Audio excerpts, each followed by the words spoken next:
Hello hi everyone, स्वागत है आप सभी का नर्सिंग किट यूट्यूब चैनल के ऊपर। और आज अपन यहाँ पर पढ़ेंगे एक important topic fundamental of nursing का, और उस टॉपिक का नाम रहेगा ब्लड प्रेशर। देखिएगा, बात करते हैं इंट्रोडक्शन की। ब्लड प्रेशर होता क्या है, तो देखिएगा ब्लड का अपनी जो ब्लड वेसल्स हैं उनके ऊपर लगने वाला फोर्स क्या कहलाता है, ब्लड प्रेशर कहलाता है। और नॉर्मल ब्लड प्रेशर कितना होता है तो आप सभी को पता होगा। एक व्यक्ति का नॉर्मल जो बीपी होता है वो 120/80 mmHg होता है, 120/80। नेक्स्ट एक वर्ड यहाँ पर आता है ऑनकोटिक प्रेशर। तो ऑनकोटिक प्रेशर का मतलब क्या होता है कि प्लाज्मा प्रोटीन के द्वारा अपनी ब्लड वेसल्स की दीवारों के ऊपर लगने वाले प्रेशर को क्या बोलते हैं, ऑनकोटिक प्रेशर कहा जाता है। और नेक्स्ट वन बात करते हैं अपन ऑस्मोटिक प्रेशर की। तो ऑस्मोटिक प्रेशर क्या होता है, एक ऐसा फोर्स जो किसके द्वारा लगता है, प्लाज्मा प्रोटीन क्रिस्टलोइड के द्वारा लगता है। कहां पर, ब्लड वेसल्स की वॉल के ऊपर। उसको क्या बोलते हैं, ओस्मोटिक प्रेशर बोलते हैं। इतना आपको समझ में आ गया ब्लड प्रेशर क्या होता है, ऑनकोटिक प्रेशर क्या होता है, और ओस्मोटिक प्रेशर क्या होता है।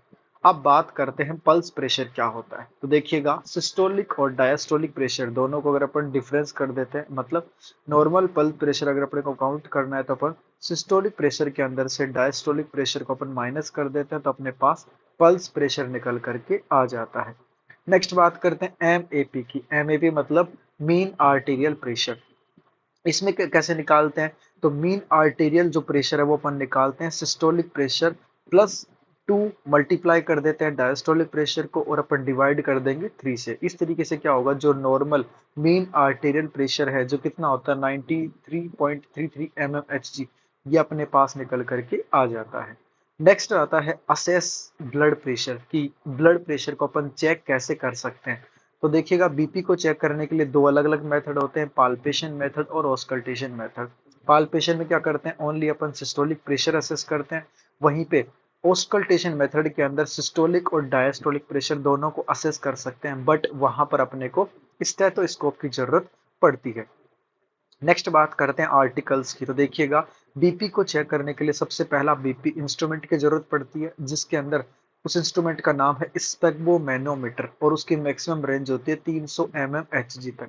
नेक्स्ट इंस्ट्रूमेंट होता है स्टेथोस्कोप। नेक्स्ट आता है बीपी का जो कफ होता है। अब इसकी जो साइज होती है वो भी अलग अलग होती है। जैसे कि इन्फेंट की बात करें, इसके अंदर विड्थ चौड़ाई कितनी होती है, 3 सेंटीमीटर, लंबाई 6 सेंटीमीटर। बच्चों में 5 सेंटीमीटर, लेंथ 15 सेंटीमीटर। एडल्ट के अंदर विड्थ है 13 सेंटीमीटर, लंबाई है 30 सेंटीमीटर। और थाई की बात करें तो विड्थ है 20 सेंटीमीटर और लेंथ है 42 सेंटीमीटर। नेक्स्ट वन, हर वक्त अपन क्या करते हैं, 20% ज्यादा डायमीटर वाला बीपी कप अपन काम में लेते हैं। इन कंपैरिजन कहाँ पे, जो आर्म और थाई के ऊपर अपन काम में लेते हैं उसकी तुलना में क्या होता है, जो बीपी कप होता है वो 20% ज्यादा डायमीटर वाला काम में लेते हैं। नेक्स्ट, बीपी को चेक करने के लिए मोस्ट कॉमन साइट क्या होती है, तो अपनी बॉडी के अंदर मोस्ट कॉमन साइट होती है लेफ्ट आर्म होती है। अब बात करते हैं लेफ्ट आर्म से अपन बीपी कब कब चेक नहीं करते हैं। अगर कोई बर्न का मरीज है, या कोई आईवी फिस्टूल लगा हुआ है, या कोई रेडियल मेस्टेक्टोमी। मेस्टेक्टोमी बोले तो जो फीमेल होती है उसके अंदर ब्रेस्ट को अपन रिमूव कर देते हैं। फ्रैक्चर वगैरह हो गया, आईवी थेरेपी चल रही है, या मरीज पैरालाइज्ड है, इन सारी कंडीशन में अपन लेफ्ट आर्म से बीपी नहीं लेते हैं। अब बात करते हैं प्रोसीजर कि किस तरीके से प्रोसीजर किया जाता है। सबसे पहले मरीज को सुटेबल पोजीशन दे दी जाती है। उसके बाद में ब्रेकियल आर्टरी को अपन एसेस करते हैं। नेक्स्ट, बीपी कप को अपन डिफ्लेट करेंगे, और 1 से 1.5 इंच अपन ब्रेकियल आर्टरी के जस्ट ऊपर बीपी कफ को बांध देते हैं।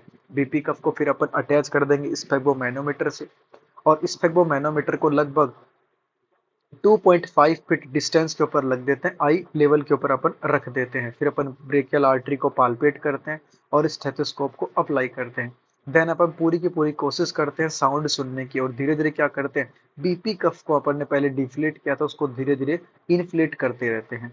और अगर वहां पे पहली बार अपने को साउंड सुनता है तो उसको क्या बोलते हैं, कोर स्कोप साउंड, या फिर इसी को सिस्टोलिक प्रेशर कहा जाता है। उसके बाद में जो साउंड है वो डिसअपियर हो जाता है 20 से 30 mmG, जो नेक्स्ट आगे आ जाएगा। फिर अपन बैलून को धीरे धीरे इन्फ्लेट करते जाते हैं। क्लियर, उसको क्या बोलते हैं, जो साउंड बीच में डिसअपियर हो जाता है उसको बोला जाता है डायस्टोलिक प्रेशर। अब बात करते हैं बीपी के अंदर क्या क्या एरर आ सकते हैं। देखिएगा, अगर आप जो बीपी का कफ है नैरो या टाइट बांधते हैं तो बीपी की जो रीडिंग है वो गलत आएंगी, और बीपी कम ज्यादा देखने को मिलता है। नेक्स्ट, अगर बीपी कप आप वाइड बांधते हैं, इसके अलावा आप क्या करते हो, बीपी कफ को टाइट बांध देते हो तो वहां पे फॉल्स बीपी आएगा और इसके अलावा ब्लड प्रेशर कम होगा। वहीं पे अगर आप लूज या नैरो बीपी कफ काम में लेते हैं तो बीपी फॉल्स आता है और हाई ब्लड प्रेशर देखने को मिलता है। वहीं पे अगर हार्ट के लेवल से ऊपर रख देते हो तब भी क्या होता है, बीपी कम आता है, और हार्ट के लेवल से नीचे रख देते हो तो बीपी क्या आता है, ज्यादा आता है। वहां पर भी फॉल्स ब्लड प्रेशर देखने को मिलता है। नेक्स्ट वन, अपन आम के ऊपर बीपी चेक करते हैं तो 3 बार चेक करते हैं। सर्जरी वगैरह के बाद में जो बीपी होता है वो हर 4 घंटे में, या फिर जो डॉक्टर अपने को बोलता है उस हिसाब से अपन ब्लड प्रेशर को चेकआउट करते हैं। तो एक आपका छोटा सा टॉपिक था ब्लड प्रेशर, बहुत आसान टॉपिक है। वाइटल साइन के अंदर ये एग्जाम के अंदर पूछा जाता है ब्लड प्रेशर। यहाँ पे मैंने आपको बताया कि ब्लड प्रेशर क्या होता है, पल्स प्रेशर क्या होता है, मीन आर्टेरियल प्रेशर क्या होता है, ऑनकोटिक और ऑस्मोटिक प्रेशर क्या होते हैं, बीपी को चेक करने के लिए कौन कौन से इंस्ट्रूमेंट की जरूरत पड़ती है, और ब्लड प्रेशर का प्रोसीजर क्या होता है। मैं उम्मीद करूंगा आपको ये टॉपिक बहुत अच्छे से समझ में आया होगा। अगर किसी भी तरीके से आपको कोई डाउट होता है तो आप कमेंट बॉक्स के अंदर कमेंट कर सकते हैं। आपको ये वीडियो पसंद आता है तो वीडियो को आप लाइक कीजिएगा और ज़्यादातर दोस्तों के साथ इसको शेयर कीजिएगा। Thank you so much.